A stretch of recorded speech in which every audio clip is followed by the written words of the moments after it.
All right, I am officially back. I am super nervous. I do not know why.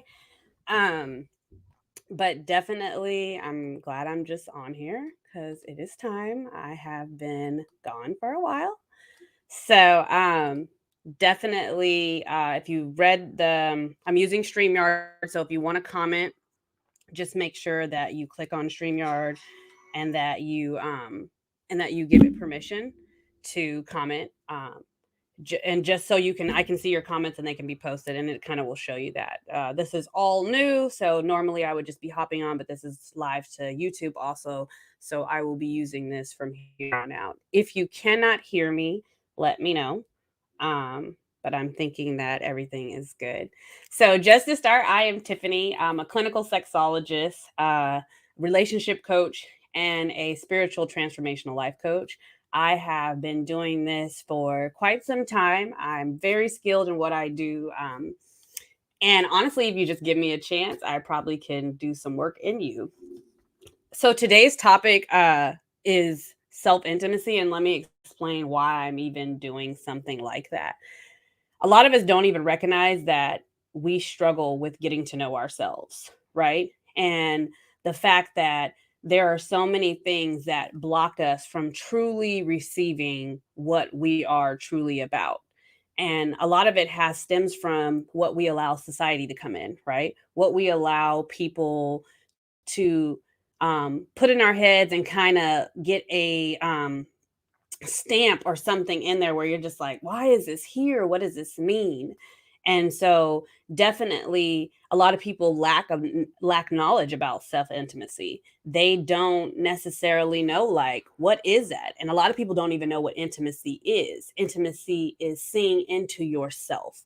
And being able to remove the layers of protection and defense so you can understand the good, the bad, and the ugly. I'm actually going to get up really quick because I have to grab something in a second, but um, it's really asking yourself, like, who am I truly? Right? I always tell people we emphasize the good in ourselves. Like, we're like, oh my God, I am so beautiful. Look at my hair, you know. And then when it comes to the bad, we we kind of like, how do I say this? We excuse it. We literally say, "Oh, I just had an attitude for a little bit. That I had a reason to have an attitude," but you're excusing the bad about yourself. And then we ignore the ugly, literally. Like literally we'll say like, "Oh, I'm not a liar," but yet we wake up and lie to ourselves every morning. Or I'm not rude, but yet we are rude. Or I'm kind, but we're not kind. So those are the lies that we tell ourselves just to kind of to be able to settle with ourselves. And self intimacy is like being honest and true about your true self and what that looks like. It requires a great amount of courage to recognize the stuff in yourself. And a lot of people think that, oh, what do I need courage for? Why do I need to have courage um, to be honest with myself? Well, if you've been lying to yourself for the last 20 plus years, or so on, it takes courage to stop doing the things that you are comfortable doing and being able to strip yourself of that and say, you know what? I'm going to be courageous today and figure out who I am and what that looks like for me. So I would say that it requires you to look at the raw bits of yourself, right? And the raw bits of yourself are not cooked. So if you think about like when you're like, oh, I want to eat my steak medium rare or medium or rare or whatever or well done. A lot of us are walking around here like well done steaks. We're so overly cooked that there are people that don't necessarily want to even taste us because we're tough. And if you've ever eaten a well done steak, I don't know how people do that. That is your preference. But if you've ever eaten a well done steak, it's tough and it takes a lot of sauce. You have to put sauce on it, A1, ketchup, barbecue sauce, or whatever. That's the same thing that you do to yourself. Filters, clothing, uh, um, trying to go to school and get all these accreditations, and or just trying to be the best of everything. That's sauce. And yeah, we talk about, oh yeah, I'm dripped in sauce, I'm dripped in sauce. If you're always dripped in sauce, nobody knows how you truly taste, including yourself. And most of the time, a lot of us are sitting here and we don't even know what we taste like because we're so overcooked. And it takes you to be raw to necessarily understand, like, there's a little blood in me. You know what I'm saying? But if you have had a medium steak, it's good because you can taste the natural seasonings and the things that people put on there that you're not supposed to be able to taste. And so you have to recognize that in order to become raw, you have to strip yourself of the natural things that you normally do and the natural things that you use to cover up. Leah just said they always say you have to learn to be vulnerable, but being vulnerable with itself is the first step. Man, the steak analogy is on point. Absolutely. In order to be vulnerable, you just have to be free. Like, I have this bodysuit on and it literally shows every, people are like, "Oh my god, you're so skinny. You're so skinny." Would you even understand that I'm insecure about how skinny I am? Because people emphasize on it so much and they don't say, um, "Oh my god, you're so beautiful. Look at you. You look so healthy." No, "You're so skinny. Oh my god." And it's just like, okay, but that's the raw truth about me. That's who I am right now. And me understanding, like, what does that look like for me? So, when you're trying to figure out what this all looks like, it comes with self examination. And that is literally taking a good look. And it's like putting on some glasses and saying, okay, I'm going to see what I can see in me that others have been kind of seeing. I like to use the mirror example, and I'm going to grab the mirror really quick. So, we all have mirrors like this, and us women, we love these mirrors, right? Because the one side of the mirror is kind of like a quick glance. All right, I look good. I can go, right? But when you flip it to the other side, you start to see things that you're like, wait a second. Oh my God. And I don't know about you guys, but have you ever made your way out somewhere and you go look in the mirror and maybe one of these are close and you look and then you're like, oh my God, my face is that dirty? And then you're like, okay, everything puts a pause and you stop and you kind of go back and clean it up. Or there's some of us that see this and you're like, eh, it's whatever. And we keep going. There's no problem with that. But the fact is if you come back and you do the work, self-examination is a difference between mirror gazing and like what you see in the mirror versus what you see inside. And self intimacy is what you see inside. A lot of us will only look at stuff like this and then be like, well, I'm nice, or whatever, or people like me because people speak to me. Maybe have you ever thought that those people are super kind and they're honoring God and being kind to you, but they don't necessarily want to be kind to you because they don't think that you exude that, or they're stepping out of their comfort zone. Like, it's kind of like sometimes we put so much emphasis on the people that hang around us and not enough emphasis on what are these people saying about us. Like, how do these people truly feel about us? And I like to ask people, ask 6 of the closest people to you what you need to reflect on, right? Because if you were really trying to see your true self, the people in your house and the people that talk to you the most could truly tell you that. There are people that are like, I can ask people in my house and they're like, you need to be more on time. You need to be more aware of your time. You need to be aware that you're not superwoman. You need to be aware. It's a lot of things, and it's taking into context about that. Last night, I had my oldest pick out some clothes for me because I'm about to do a photo shoot. And she was like, you need to switch up your Instagram. And you need to da da da da da. And you need to da da da da. And I was like, well, and from what I could see, look fine. And then she said, well, you need this and you need that. And you're not recognizing that you don't see this. It took her to say that, but also her to have the courage to say that. If those 6 people close to you don't have the courage to tell you how you truly are, you're not giving people the availability to be open and honest with you, for you to receive your true self and for you to truly be intimate with yourself.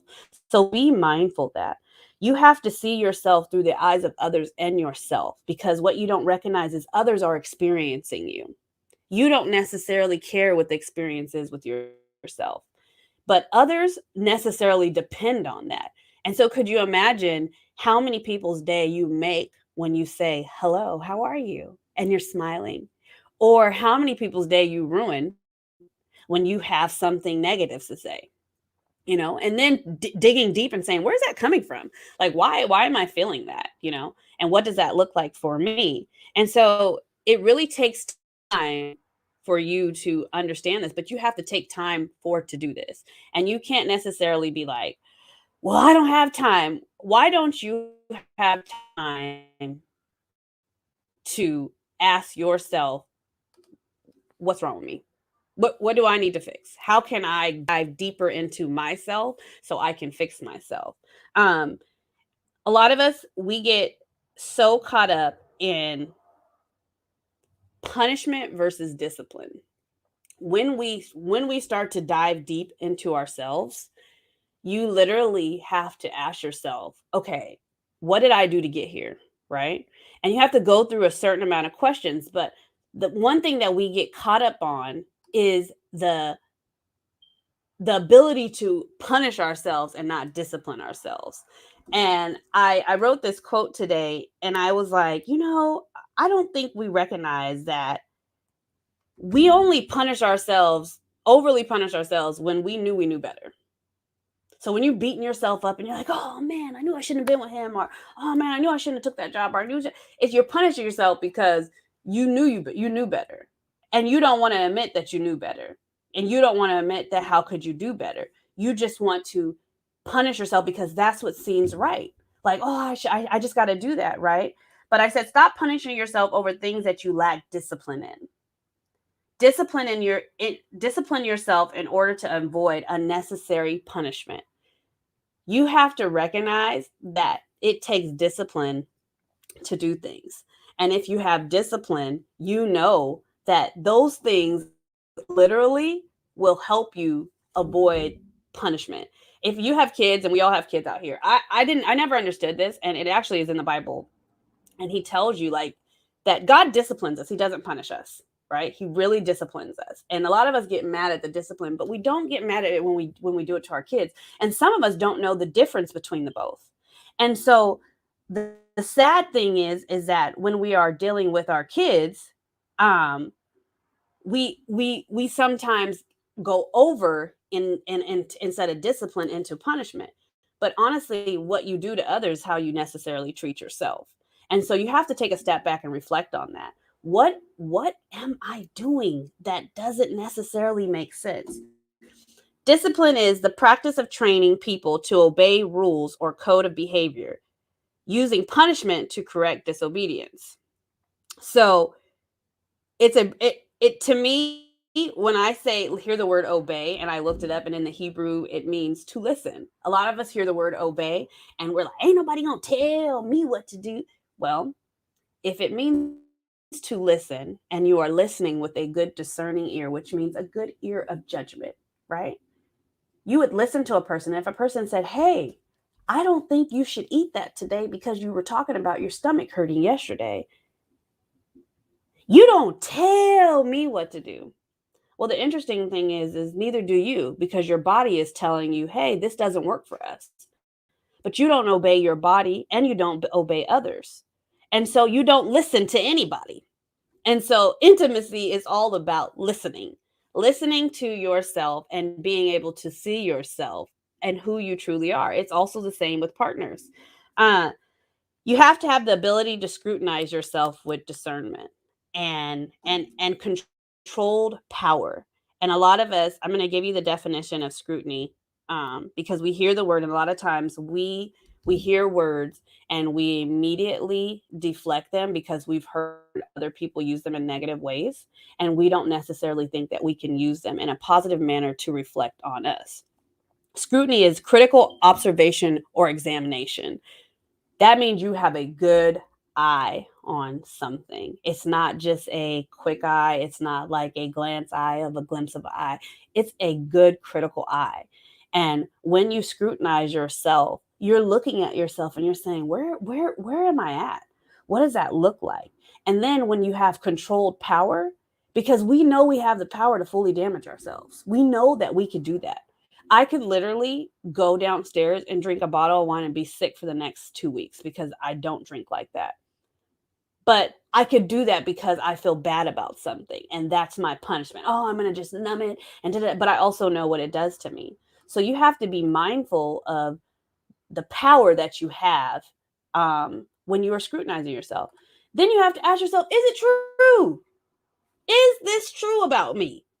I had a situation happen, and I'm going to give limited details, but I had a situation happen where somebody contacted a friend of mine and said, "Hey, I feel like that with when Tiffynee speaks and stuff like that, that that she's talking to me and she's talking about me." And the my friend said, "Well, is it true?" And the girl said, "Yeah." And she said, "Well, then what was it about that bothers you?" And so then when my friend brought it to me, I said, "Well, I don't even know the girl, so I wasn't talking to anybody. I was talking about myself." And the thing about it is that I've learned this is that when it's conviction, when God's word and whatever somebody else says lines up, that's conviction. That's something that God convicting your heart about, something that He's telling you to fix. Is it true? That's a true question that you need to ask yourself. Um, and then spending time with others, you have to recognize that when you're spending time with others and you're trying to figure out this, you have to understand that there's a difference between popularity and social desirability, and that sometimes we want both of those, and then we literally will hang out with a lot of people, and we do this for several reasons. We either do this because we see stuff in them that we like and that we don't see in ourselves, or we lack times with spending time with ourselves because we don't like ourselves, and so we're like, oh, I like the other people, they bring so much joy out of me. You have to have a good balance of both, because when you spend time with yourself, you spend time with God, and God gives you a revelation. And so, what revelation have you had about things? Like, literally, what are you sitting here and you're like, oh my God, I that's what that meant, right? Like, oh my God. And so, speaking of this situation with my friend, as we're talking, she was like, "What do you want to do?" And I said, "Well, how about I just be quiet from here on out for a little bit?" And she was like, "Why? I don't want you to be quiet." And I said, "But I had a revelation, because I was if I'm asked to be quiet and I'm not talking about you, then you have to remove me out of the situation and figure out that it's you. It's not me." And so sometimes you have to take a step back, and you don't necessarily need to be related to anybody. You need to relate to yourself and figure out what that looks like. The next question I would ask is, where's your heart out in this situation? Where, when you are figuring out what is true of you, and um what things that you're like, that may be true, that could be true about me, you know uh figuring out where the location of your heart is, so you can set in it, because if you go into a situation and your heart's not good, nothing's going to change in the situation. It's like planting a flower in bad soil. you know you might see somewhat of it bloom, but you also will see it die quickly, and you won't see it flourish to the amount of what it can flourish. And a lot of us are limited that vision because we usually keep our plants in a pot, so we only get to see what capacity we allow it to be in. There's a lot of us lack the ability to take ourselves and transplant ourselves out into a bigger place of soil, but that really is because we lack self intimacy. Because when you lack self intimacy, you want to keep it confined in a pot like a flower, where you can manage it, where you can see it and you can say, oh, that's too much, or oh, it's not growing, or whatever. And sometimes we don't even give it anything to help it. And so you have to make sure that, what does that look like for you? And then also, how can I present myself into this, right? How can I get my heart in a situation where it's like, I'm ready for this. Whatever it is, I want my heart to be comforted and I want it to be well taken care of. So, whatever it takes, I'm going to do. To be able to find self intimacy, a lot of people will suggest meditation, self exploration, solitude, journaling. I am with all of that. But what activates that? Because if you necessarily don't know, if you sit down and you get a book and you're like, okay, what do I want to write about? If you don't think anything's wrong with you, if you don't think that your life is um could be better, if you think that you're okay with this, then what are you journaling about? What are you meditating about? Are you meditating on peace? And what does peace look like to you? A lot of people think peace is just quiet. I just want peace. I just want peace. A lot of people um package peace up as a nice rest of night at the night, resting at night, sleeping all night. A lot of people will package peace up as their bills all paid, you know.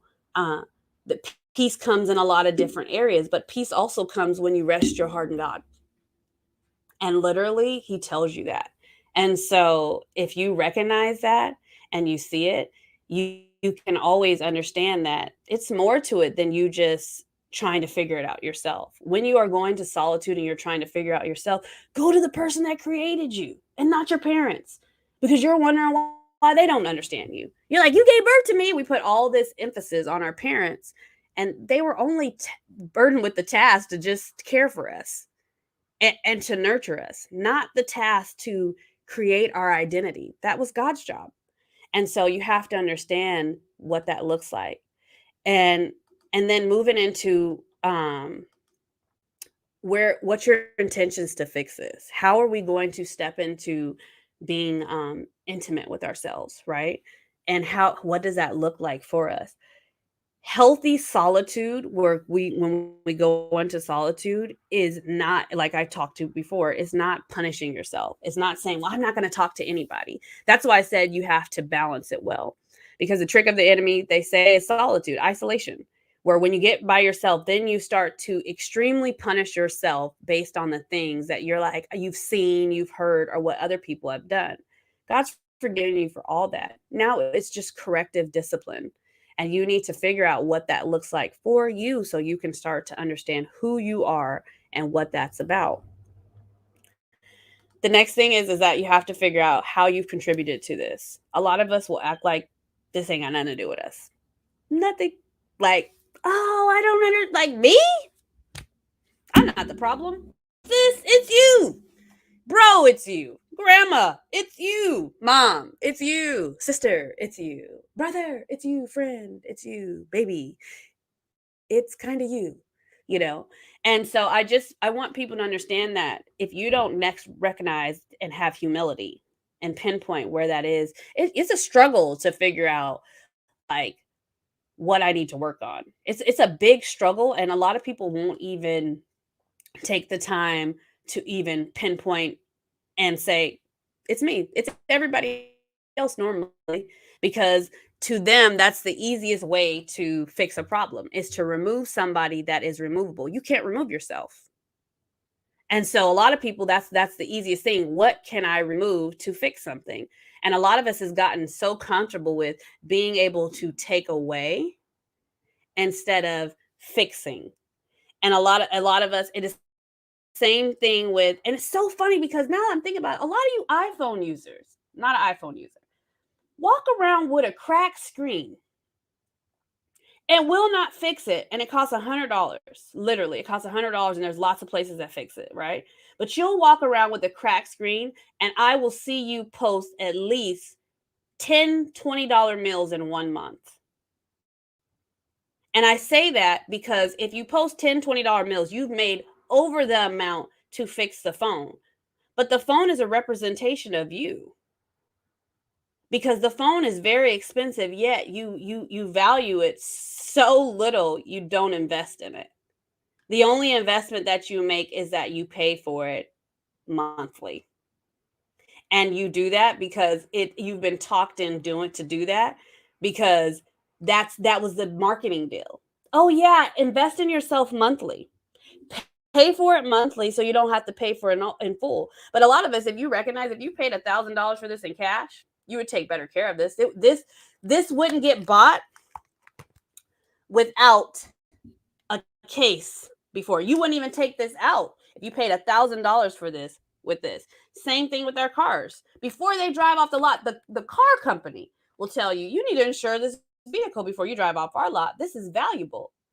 And if you drive off our lot, we don't get no money. And so you have to understand, like, that's what it's about. It's about adding value to yourself. And then you have to realize that you have to understand that. What are you willing to do to defeat this? What are you willing to dig up? Say, I'm not doing this no more. This is what it is. I'm not going to be this person. I want to discover me. I want to get inside of me. I want to feel me. I want to know who I am and what that looks like. And that is huge. And so you have to make sure that you are literally getting the shovel and digging your crap up. And then it's like, who are the people around you? Your sifter. What has your strong community encouraged you to do during this? Have you talked to anybody about you discovering yourself? Have you talked about people like, what do you think I should work on? And then what have you allowed those people to tell you about yourself? Have you limited people to tell you about yourself? I tell a lot of my couples this. I said, don't close the gate before you and then ask somebody to walk through the gate. And a lot of people are like, what do you mean? And I'm like, okay, so if the gate's open, right? And I'm walking through and the gate opens, is like, tell me say you're talking to your spouse. Tell me all the things that you did in your past life. And he's walking to the gate. And then he's like, but you're like, but you better not be about no woman. Gate closed. Like, you open the gate and said, tell me about it. Better not be about no woman. It better not. You don't want nobody to be honest with you. You've put restrictions on it. You've excluded things that cannot be included in the things that you want people to be honest with you about. So you have to make sure that when you're asking for honesty, that you don't put any exclusions on it. Like, a lot of us do this. A lot of us ask for people to be 100% honest with us. And the moment that they're honest with us, guess what we want to do? Say that it doesn't belong to us. Like, literally. Oh no, not me. Or that, how dare you, And so it's, does it belong to you? Is it yours? And if it is yours, what are you going to do with it? And so I've been telling people a lot of times, and just a story for myself is, I haven't been on here for a long time. And I mean, doing lives and stuff. I've been posting stuff or whatever, and just old material. And I haven't been necessarily motivated with speaking. And it really does. It's really because of the group I surround myself with. I lack encouragement. I don't have that. I don't have people like, hey, when you going live again? Hey, da da da. I said this to my. I don't have a group of solid friends like that are doing that is happening. So, but the accountability in the bag that I need to be, does it belong to me? Is I have the ability to find new friends. I have the ability to find things that help me.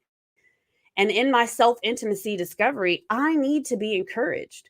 I need to be known that this is working, and that it's something that people want. And I also want to be held accountable.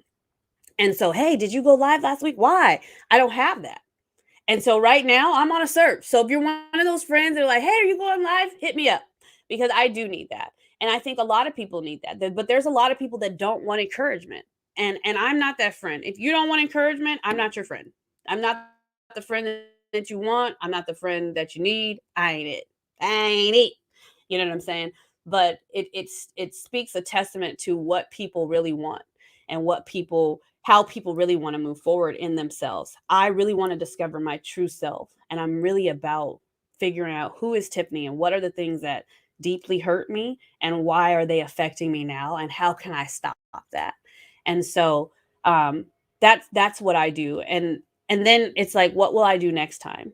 And how I figure out myself is, hey, I'm going to ask myself more questions. I'm going to have conversations and dig deeper. I'm going to start self-evaluating. I'm going to self-examine. I'm going to scrutinize myself. I'm going to take a close, critical look into my heart and say, what needs to be repaired because I want to be better. So definitely that is my introduction on self-intimacy. I really appreciate you guys joining me today for my first time back. I will be back every Sunday and Self Sundays, and I actually will be having some guests. Next week, we will be talking about self-revelation, and my guest is Alex Jones. She's wonderful. And just from now, just from here on out, just think about till Sunday, what self-revelation have you come up with?